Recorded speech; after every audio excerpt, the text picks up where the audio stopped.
morning, wherever in the world you are. Um, Welcome to the my session, which is I title "Interview with Somebody Special," and I have the pleasure with uh, with having my guest is Katie Friedman, um, and why don't you tell us, Katie, a little bit about why I chose you? Yes, but wait just a sec. Wait a second. Wait. Hold on. Whoa.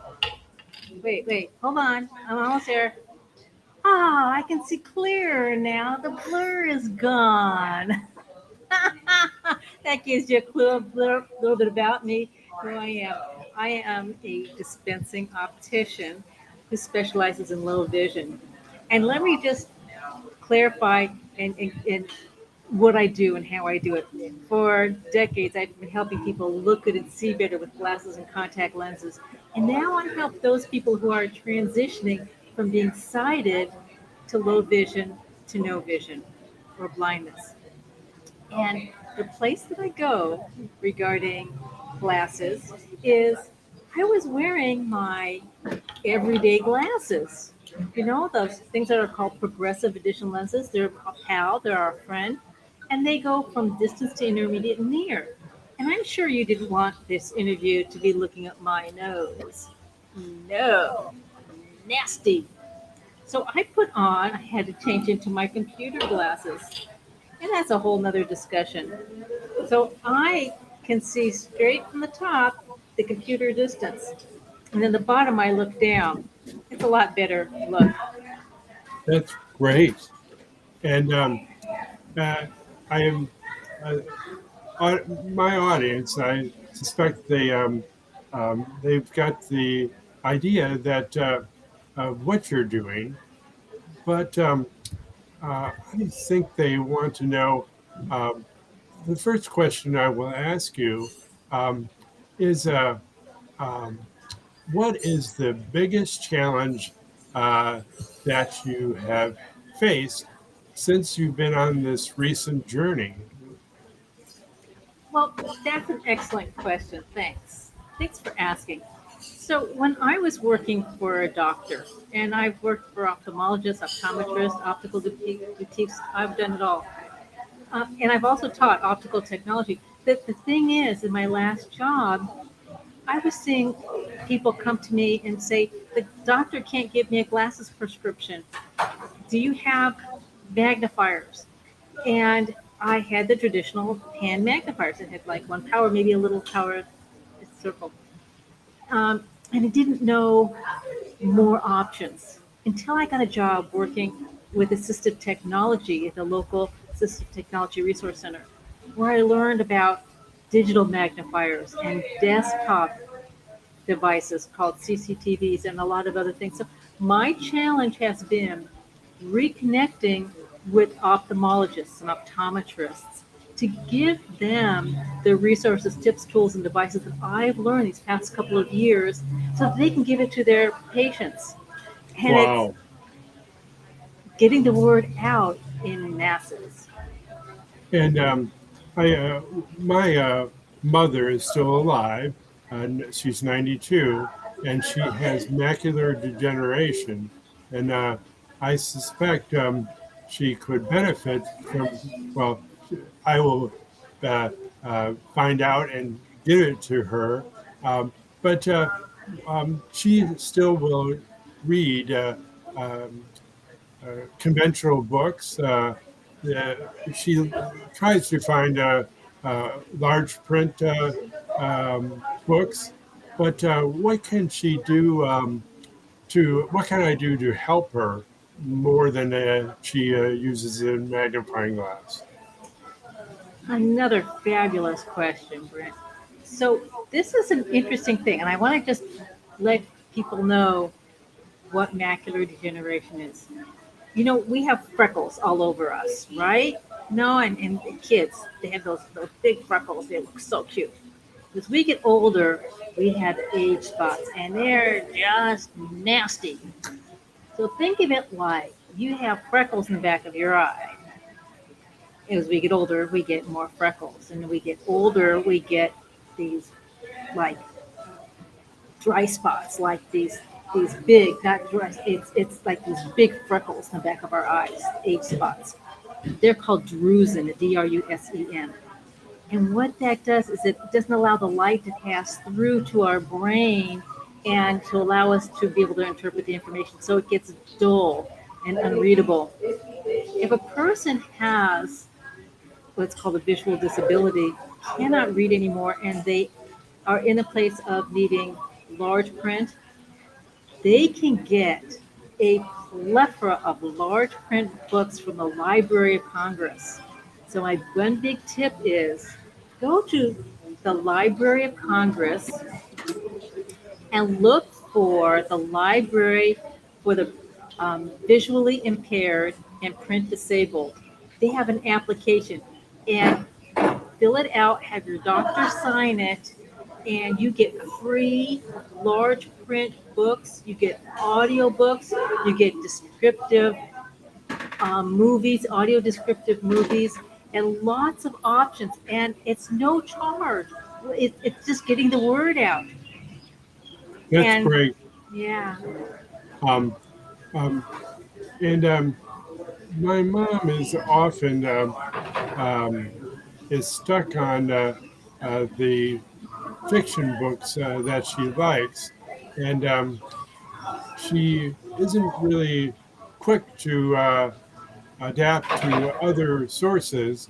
So I assume that um, she or I can contact the Library of Congress and they will mail her books. yes, absolutely. And so, like, I don't qualify to have that service because my vision is too good. Thank you.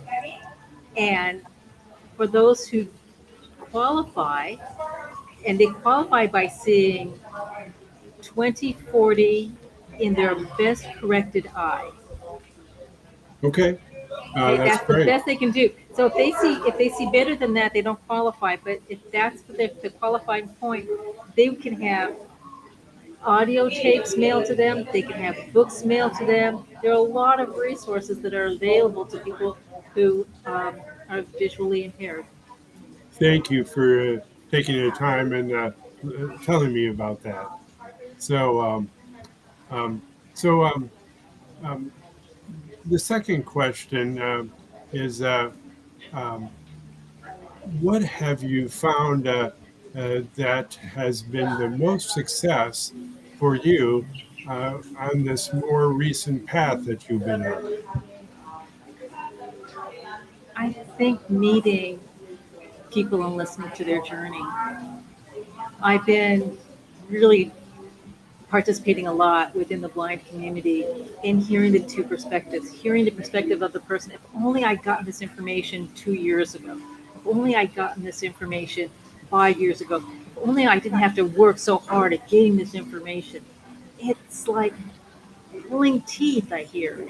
And that's the big thing. So my part of my journey is doing whatever it takes to get that information that I keep learning.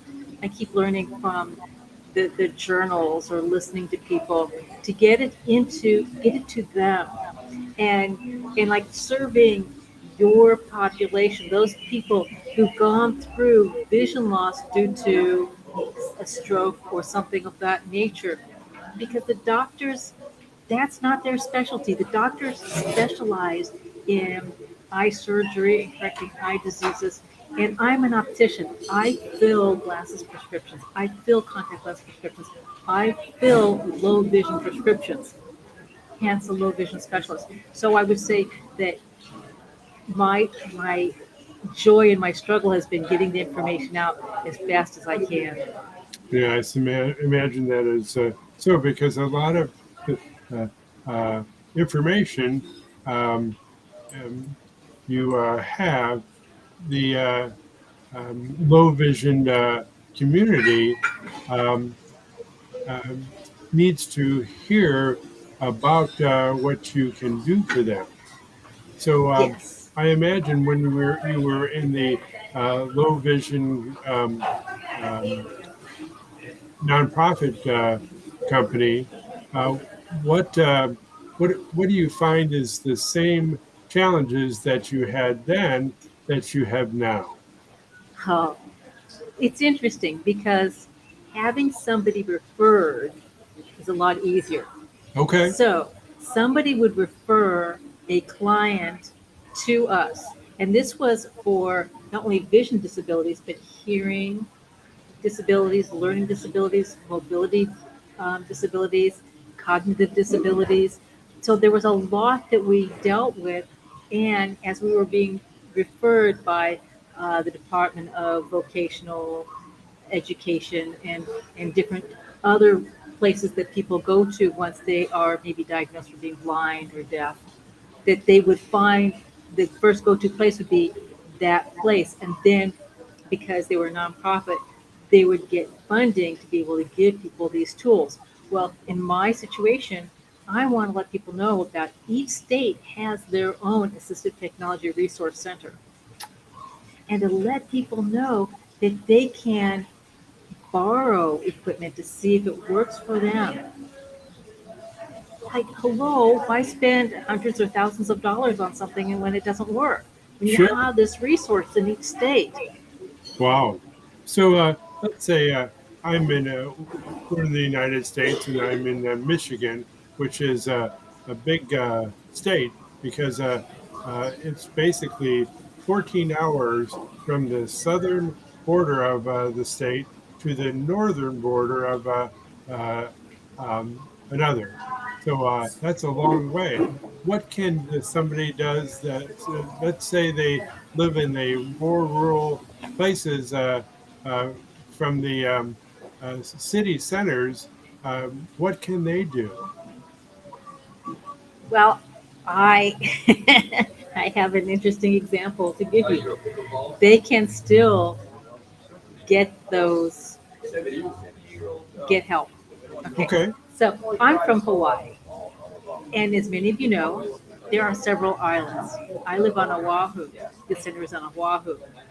And let's say somebody from Maui, by the way, shout out to all of those people who are just praying, you know, for the fires, the multiple fires that are in Maui that has taken down the major city of Lahaina, and many homes have been lost and people's lives have been lost. But let's say somebody on Maui or the Big Island or Kauai want to have these services. We have a way to to accommodate these people. There are systems. In California, the center is in Sacramento. For somebody in San Diego, if they have a place that is comparable, then they can do it that way. It's just a matter of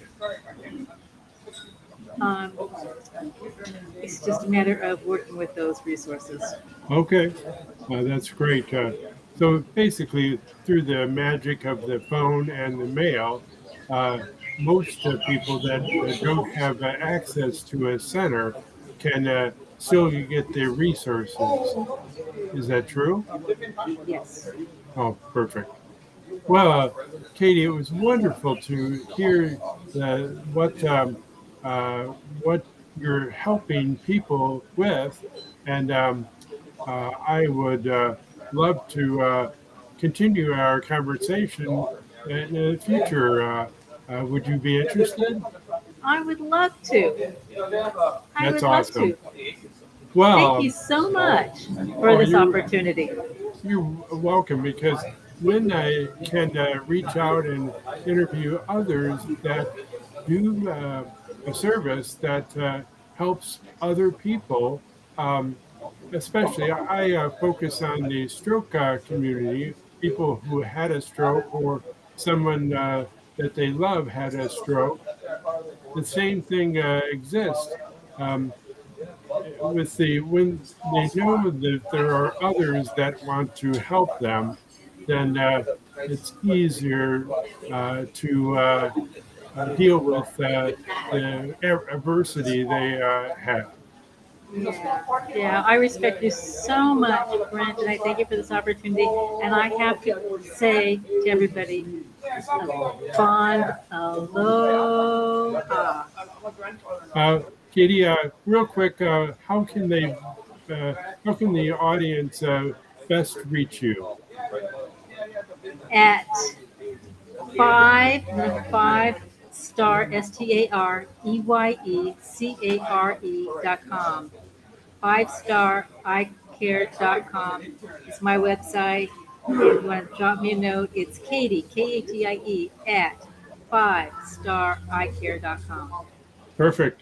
Thank you very much, and thank you for taking some time today. You're quite welcome. All right, we'll see you again in the future. Um, Thank you for coming on. Thank You you. are so welcome.